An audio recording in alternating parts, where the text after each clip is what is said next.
So excited to be here with you today. This is the She Spot. It's a community of self-aware, accomplished, reflective women who have a strong desire to sort of release the centering of work, because a lot of us feel dissatisfied, right? We have accomplished so much and we wonder, why do we feel so unaccomplished? Why do we feel so unseen? Leadership is very, very lonely. So if you are that person in leadership, then we know that that is just a really lonely space. But ultimately, we can get to this big place in life that held the promise of being happy and bringing us all the joy that we have desired in our life. And we, along the way, we get there and we're like, wait, this doesn't feel like what I expected it to feel. And lo and behold, we'll look around, we'll take a look at our relationships, we'll take a look at the one we have with ourselves, and we can't figure out how to navigate that space. Sometimes we can't even figure out what the problem is, because all the external things point to you should be happy. And the people around you will continue to say, oh, but you have this and you have that and you do this. As an example, I was a university professor for a long time, and people liked that for me. There were some things I liked about it, and there were some things that I didn't.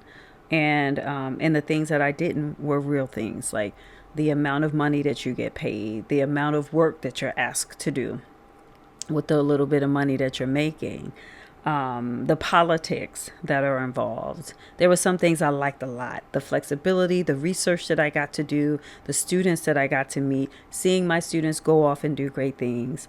They were ending up making more money than me, right? So there were some things that I liked and some things that I didn't. But it leaned so much further away from liking that I was just not happy. But people were happy for me. Like, you're an African American woman who has a PhD and you're a professor. What? How can you not like that? Right? And so for a long time, I had to negotiate that. So I'm here today to talk about our professional life up against our relationships and how that can add to them or not. I'm going to ask you to subscribe here, to share, to comment, to interact with me here. Let me know if there's anything that you would like for me to elaborate further on.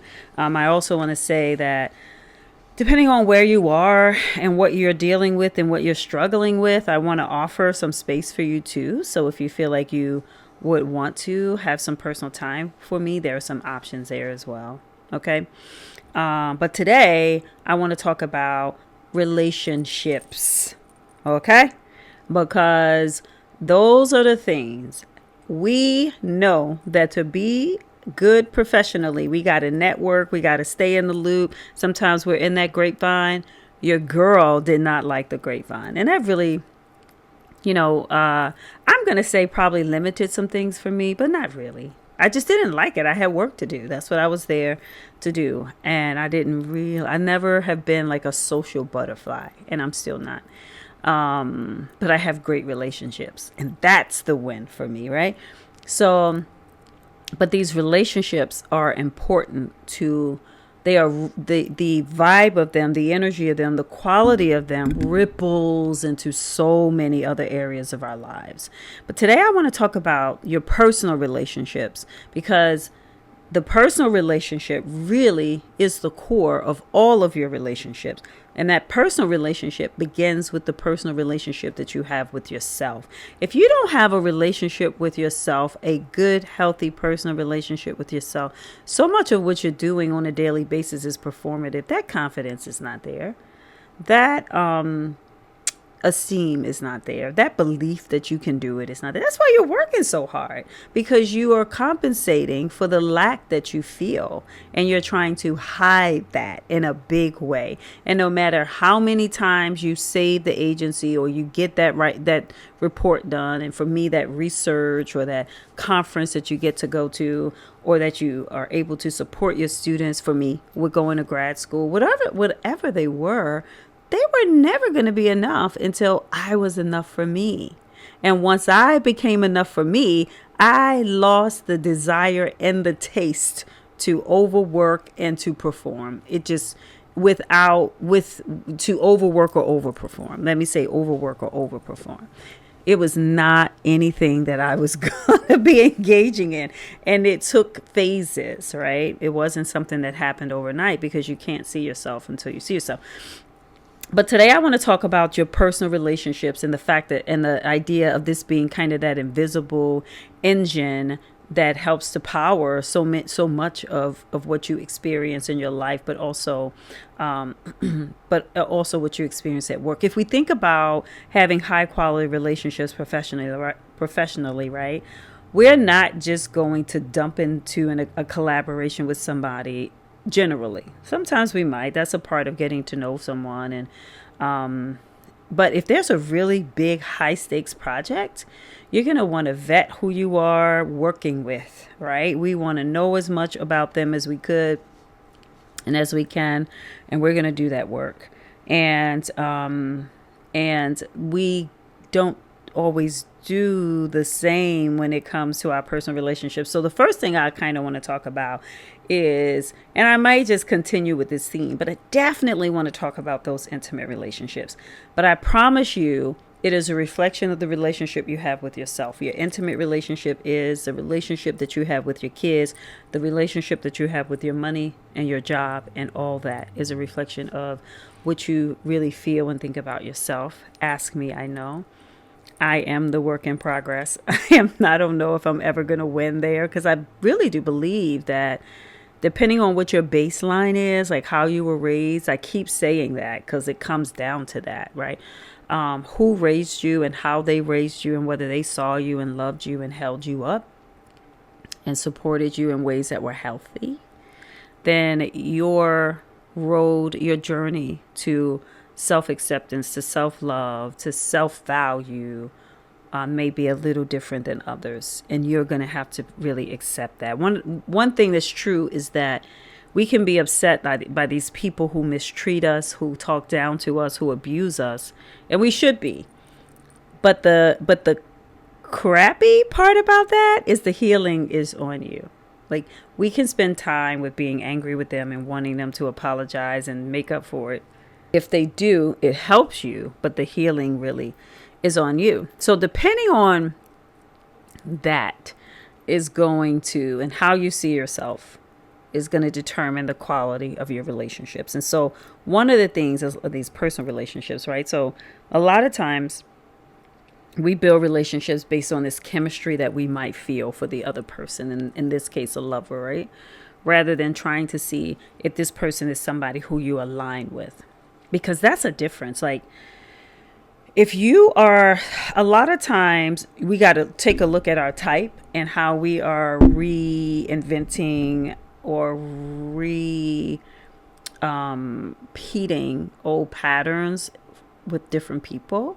Like, we like the type of person we like, and that person gets us excited, and we, and that thrill. But sometimes that thrill, it just leans back to the drama, the thrill of the drama, the thrill of the uncertainty, and all the discomfort that brings. And sometimes we are addicted to that. And that inevitably is going to impact work. So let me just say, again, a personal experience for me. I can't believe I'm about to say this to y'all. I mean, to y'all, it might just be words. To me, it's like, what the fuck? Because it was happening. But at home, as much as I contributed, as much as I thought I was doing good things within my family and within my relationship, I was married for a long time. With my kids, for my household, it was never enough. In relationships with people I love, my mom being one, it was never enough. Because I got married when I was like 22. I didn't have the time, the knowledge, or the skill to really understand what self-love was, right? But here I was taking on all these big adult things. And, it is what it is. We learn along the way. But what I've realized is that at work, I was hyper-focused, moving through anxiety. That's how I rolled with my anxiety by trying to release it with doing everything, wanting to be seen there, taking on all the responsibility, and not connecting with anyone. In some cases, like some bulldog just ready to get at it. I mean, was always good at what I do. But it became the focus because that was the only freaking thing that I could control at the time. Okay. There was no relationship on the planet that felt satisfying for me. They were all complicated. The one with my mother, the one with my husband. I could not show up for my kids the way that I wanted to. So I was providing for them and I hugged them every day, told them I loved them. But that emotional space, that safety, I don't know that I ever was able to get to that place. Right. And that's true. That's the truth. And a part of that is because of that foundational relationship that I had that I did not have time to build with myself. Going from a relationship with a mother that was complicated right into a marriage with a relationship that was complicated. Right. If you are in relationships where you feel like somebody's competing with you, that is going to ripple into that's not safe in your personal space. You're not supposed to be in a relationship with a man who is competing with you. As educator, we've never made a lot of money. And I remember recently, well, not recently, probably in the last 3 years or so, going through a really hard time financially and meeting this guy who wasn't. And I swear he liked to highlight my issues to make himself look better. That is not something that was ever going to be good for me. It's not going to be good for you. That's not safe. Because you are so beautiful and smart and powerful and accomplished, some of these people just want to experience you. It's real. Okay. You have to be on the front line for yourself. This can be a very, complicated place to navigate because you don't know who people are until they show you. But if you are a healed woman who has a good relationship with herself and you do your best, and you don't have to be perfect because there's no such thing as being perfect, but you've taken full accountability for you and your space and your work and your life and your healing and your every day. When you have someone who comes along and you're going to, naturally give yourself time to figure out who they are and to learn who they are. When you realize that things aren't the way that they said or the way they promised, or you start to feel differently about them, because if guy or girl ain't coming into your life and adding value, you should not be there anyway. Right? Being self-aware and accomplished and experiencing so much in terms of getting problems solved, we will dump into it as a problem that we need to solve when somebody is not into us. That's not the time to use that energy, right? Some of these people just want to experience you. And that you have to know. They want to conquer you, okay? They want to conquer you because they know you're out of their league. And so they're going to tell you all the goodness. They're going to love bomb you. And then they're going to tell you it's your fault. And it ain't nothing you can do about that except for be vigilant and be on the front line for yourself. Know what your values are and be very connected to how you feel and how you feel with this person. And don't ignore that. Also, listen to who they tell you are, listen to who they tell you they are. Because especially when you're first meeting somebody, they're telling you who they are. Some will say that in some ways it's hard for them to commit to one person. I think one of the stories I heard is at some point I'm going to have to settle down with one woman, especially these men who are our types, right? Clean, professional, maybe the silver fox, I don't know, tall, whatever it is that is your type, right? That have many options. Oh yeah. Be the woman who has many options, right?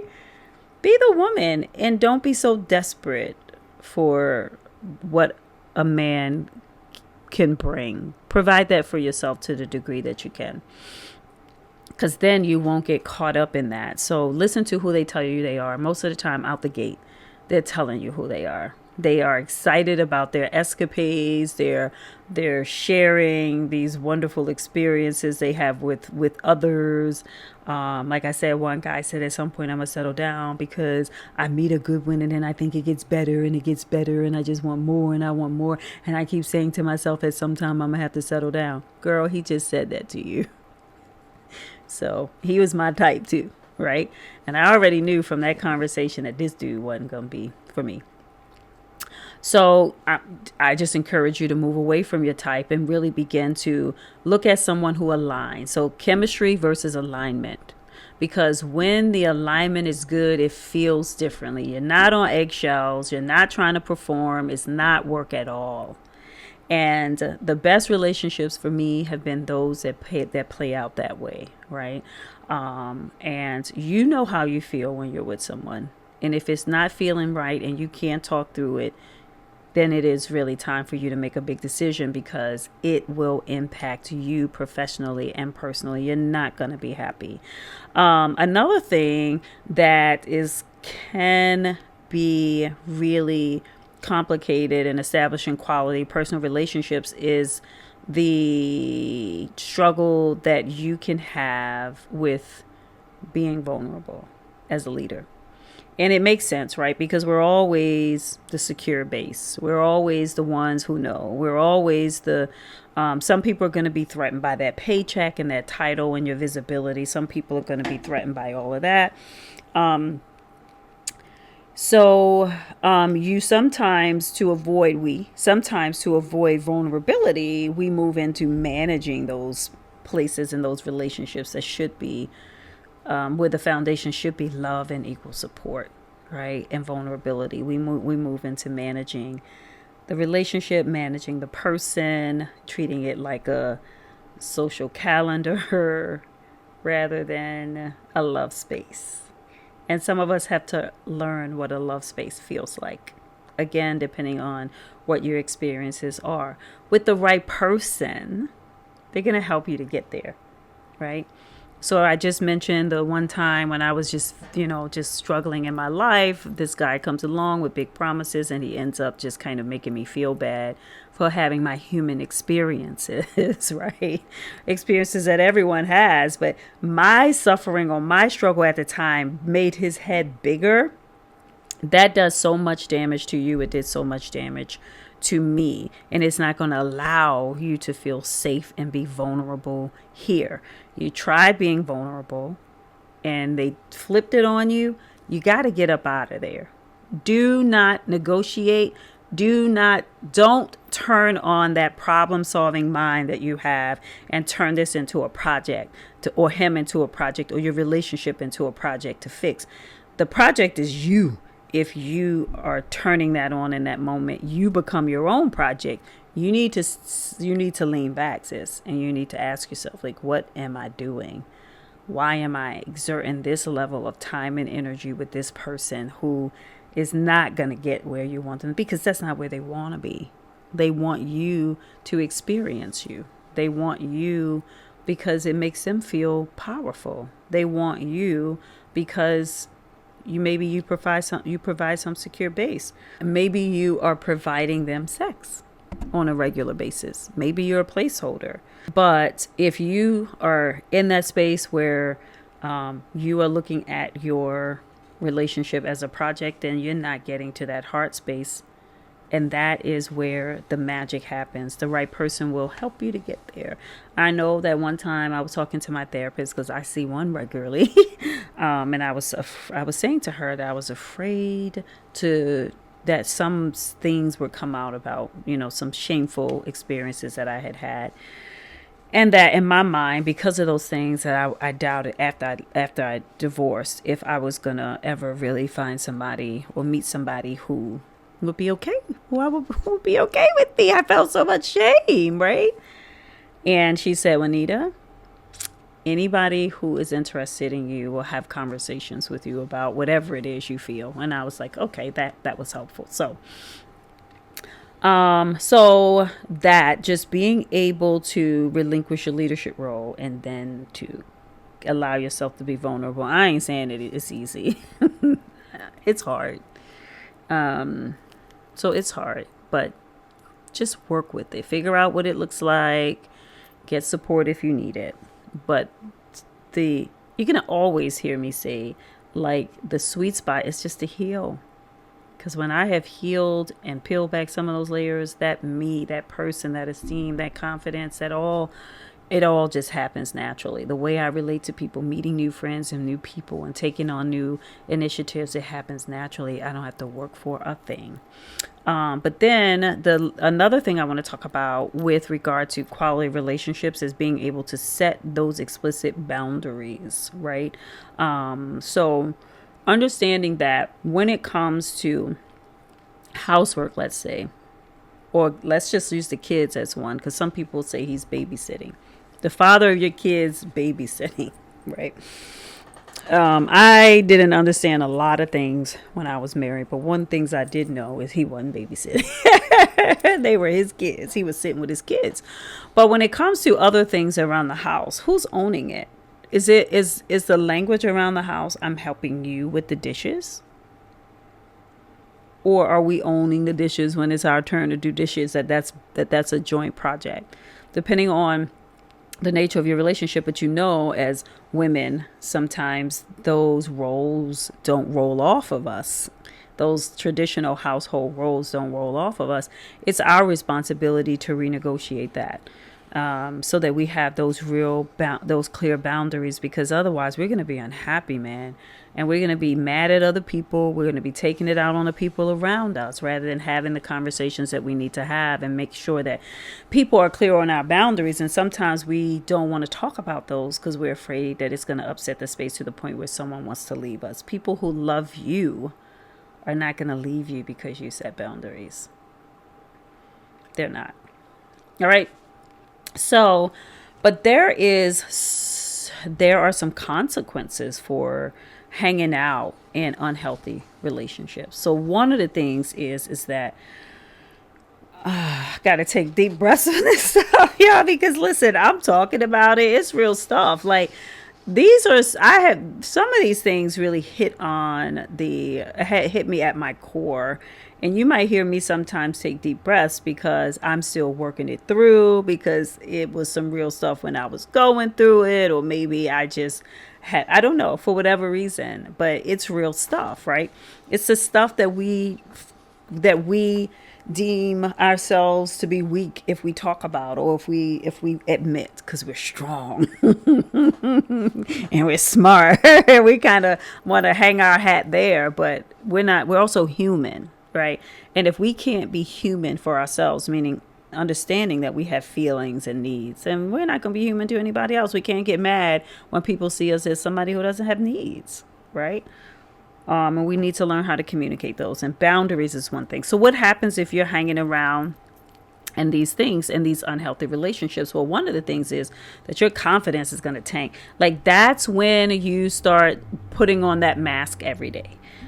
Your knowledge, your expertise kind of becomes the mask of confidence, because you can sit down and you can talk about it all, right? But the confidence around really building up and building out and showing up like whole, it's not really there, right? So that confidence leak is really real. And so we can sometimes be in relationships where we're belittled for our wins, or there's some passive aggressive comments about who we are, because our partners, our families will know us differently and more intimately than our colleagues, right? And so they may start to say or point out those negative things, or those not so good things, or those areas where you struggle. And it really makes us begin to doubt ourselves and really offset who we are, let's say in the boardroom. We feel it in our bodies, and it impacts who we are. So, and then over time, it's just going to erode sort of your executive presence. And so it might interfere with you, like, going for the next level. And yeah, because you want support. Like, being a leader is hard and it's lonely. And if you really think about, okay, I am doing this leadership thing and this one has come as an option, And depending on what your friendships are like, maybe they can be supportive. But if they're not in order, they're not intact, or family situations on, that confidence that you can actually do it will erode. Even though you know the skill set is there, that inner feeling or knowing, that energy won't allow you, it's not there, won't allow you to go for it. Quality relationships are important professionally, but mostly personally. It ripples out. So unhealthy relationships where people are coming for you in those small ways, please know that they are having an impact. Don't ignore them. Don't ignore them. Even if sometimes you don't know what to do with them right away, because you're going to get them. And sometimes I don't know what to do with them. So I give myself some time to figure out and talk to friends or whatever, but don't ignore them. But the other thing is, you can begin to feel really cluttered in your head and in your space, right? It's called burnout. Like, you really, really are tired. Like, you know that you can do a thing. You know you had the skill set to do a thing. You know you're highly capable, but you're just tired. And so that definitely, I've experienced that a few times in my in my professional career. And it takes time to undo that. It really does. That's not something that goes away really easily. That comes with a lot of intentionality about setting boundaries, renegotiating the workspace, renegotiating at home, and stopping to take time for yourself and truly, truly loving and making yourself a priority.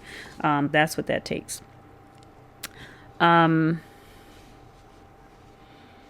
This is one last thing that I want to bring up here. And, this to me is just, it's moving. I'm just saying, as a woman who's professional, and who's raised kids, long-term marriage. I mean, all the things that somebody said was the thing that was gonna, bring it all my way, whatever that was. This idea of being trapped in an emotional dump because of bad, toxic relationships, because maybe there is someone competing with you. My experience is I was never, I'm laughing. This shit ain't funny. I don't know. Sometimes I don't know why I laugh, but it is what it is. I'm happy that I'm not dealing with it these days. But I had to realize at one point that any accomplishment that I made wasn't going to make a difference because somebody was sabotaging my emotional space. Because as long as I was in an emotional dump, they had complete control of me. I wasn't pursuing much. I was showing up every day, doing what I had to do, more than what I had to do. I was pretty good. But if I had had support, oh my God, there was almost nothing that I wouldn't have been able to do. But once I was able to release some of the burden of some of these relationships that really weren't in support of me, unless I was on board with what their goals and their initiatives were, and I didn't talk too much, and I didn't challenge them, and I didn't want to move beyond the box that they had set for me, then I was good. But the minute I wanted to be Jay, then those relationships, and sometimes I feel like, I felt like the butt of the joke, right? For me, I had this whole way of trusting people. Like, I wouldn't do some of the things that people have done. And I was really naive to some things. I'm not a victim. I'm just saying that, that this emotional, keeping you in a space where you are an emotional mess is going to maintain their control over you, whoever they are, because it's not only in intimate relationships that this happens, right?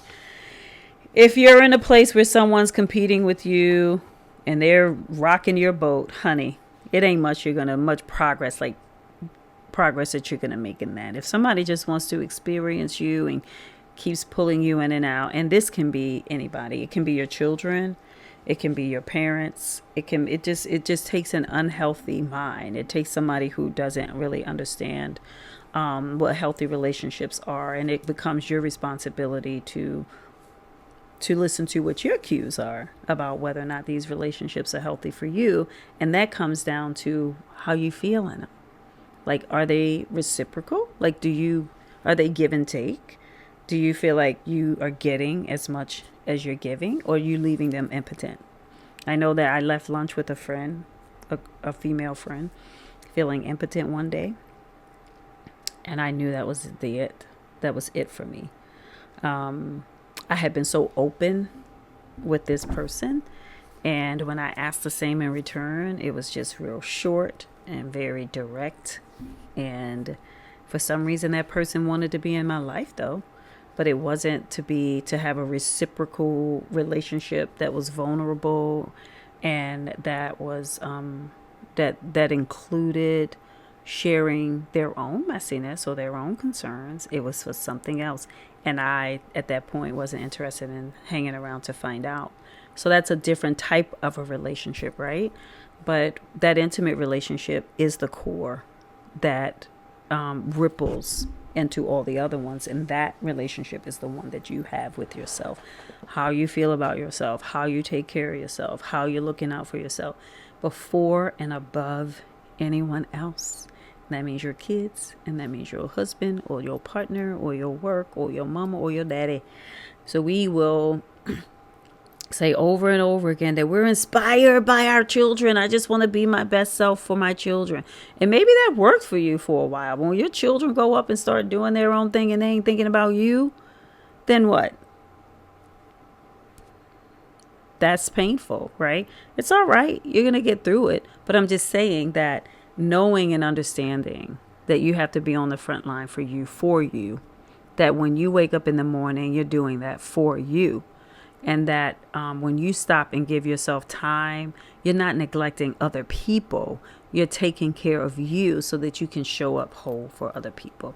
So I just want you to be mindful of those relationships. I want you to vet them like you vet every other one. Don't go head first into them. Get out of the whole idea of, oh, it's so loving and, being kind of on that high end of being in love or on the low end of being depressed. A good relationship is easy. It's easy, right?